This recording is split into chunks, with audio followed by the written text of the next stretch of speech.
Bencana banjir di Makassar menjadi perhatian bagi sejumlah stakeholder, salah satunya Wahana Lingkungan Hidup Walhi Sulawesi Selatan.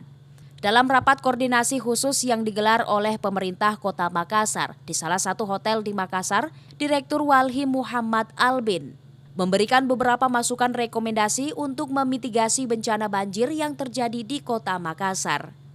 Rekomendasi tersebut yakni normalisasi kanal dan bangun sistem drainase yang baik, meninjau ulang reklamasi, kelola sampah dari hulu ke hilir, pemulihan Das Jeneberang dan Das Talo sebagai kawasan penyangga, dan perluas ruang terbuka hijau. Rekomendasi yang kami sampaikan, pertama yang secara umum adalah mengurangi kerentanan di Kota Makassar.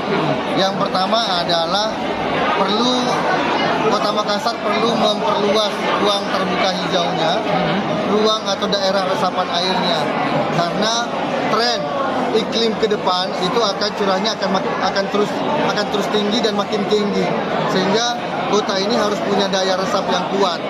Yang kedua adalah pengelolaan sampah dan sedimentasi.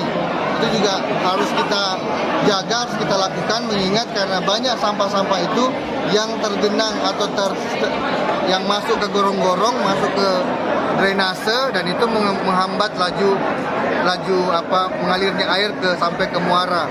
Namun yang paling penting saat ini adalah membersihkan drainase dari tumpukan sampah yang menghambat jalur pembuangan air, mengingat curah hujan ke depannya akan terus meningkat.